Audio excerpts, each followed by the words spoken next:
This time we've got something a bit different as we showcase our 10 most anticipated movies of 2018. Don't forget to subscribe to our YouTube channel and visit us on btglifestyle.com and follow us on Twitter and Facebook. Here are the films in no particular order. Black Panther.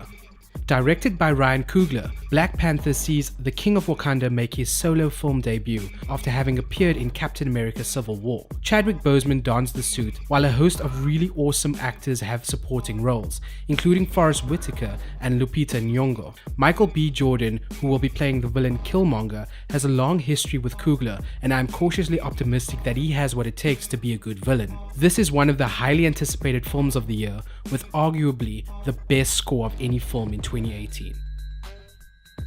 Ready Player One. Steven Spielberg's Ready Player One looks to be an epic entry to this giant's filmography, set in a dystopian future where everyone escapes to the virtual world called the Oasis. Its creator dies and releases a video challenging everyone to find an Easter egg which will give the finder full control of the Oasis. Wade Watt, the main character of the film, is at the center of the challenge as he finds a lead to the egg. The film is a treat to all gamers out there, with the trailer sporting a lot of gaming references and characters. It's been a while since Spielberg directed an action feature film, and by the looks of the trailer, it's a mouth-watering spectacle. A Wrinkle in Time. The world has had its eye on Ava DuVernay since Selma. Everyone has been waiting for her to get the big blockbuster treatment, and Disney finally handed her the keys to A Wrinkle in Time, adapted from the book by Madeline L'Engle.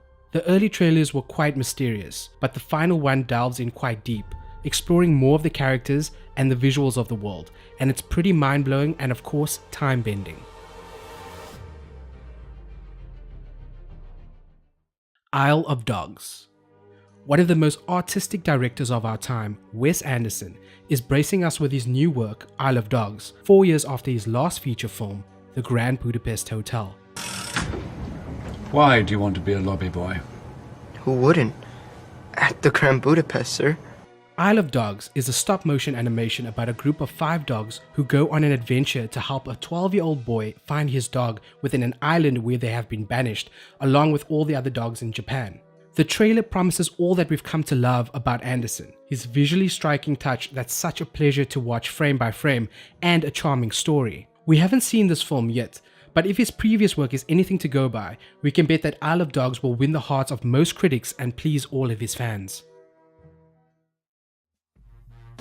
Deadpool 2. As an avid Deadpool fan, I can't wait for this one. With new additions to the cast, a bigger budget thanks to the success of the first film, and the same R-rated goodness that projected the first film to superstardom, I'm hoping for more of the same from the Merc with a Mouth.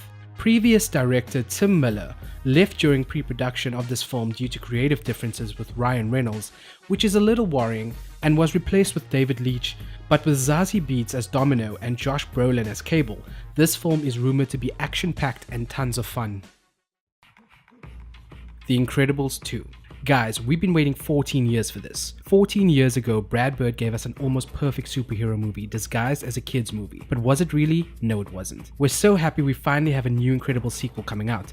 We haven't been given much of the film just yet, but what we've seen looks visually stunning and just makes us so freaking happy. Sicario Soldado.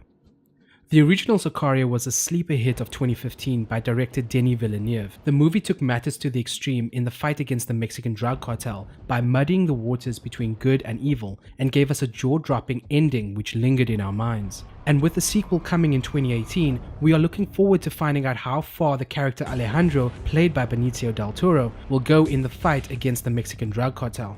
Adios. While Denis Villeneuve will not be directing this sequel, we can take comfort in the fact that it is written by Oscar-nominated Taylor Sheridan, who gave us the original Sicario as well as Wind River. Venom. Remember when Topher Grace played Eddie Brock in Spider-Man 3? Sorry, I forgot we're not supposed to talk about it. Well, Venom is back, and this time he's being played by talented actor Tom Hardy in the solo film directed by Ruben Fisher, who made Zombieland. The supporting cast is immense too, with Michelle Williams, Woody Harrelson, Jenny Slate, and Riz Ahmed all rumored to have roles. Most notably a villain, Venom will be apparently based on the Lethal Protector comic and will serve as an anti-hero akin to Deadpool. Hopefully it will be R-rated and will feature carnage too. Annihilation. The new film from writer-director Alex Garland stars Natalie Portman and Oscar Isaac. In Annihilation, a biologist signs up for a dangerous, secret expedition where the laws of nature don't apply. Those who love the book are probably more excited than anyone for an adaptation. We're excited to see Garland re-emerge onto the scene with a new film, only his second directorial credit after the critically acclaimed Ex Machina. The guy clearly has a good eye, and an even better pen stroke as his strength remains in his ability to write compelling characters and stories. Hopefully Annihilation will continue the streak. Avengers Infinity War.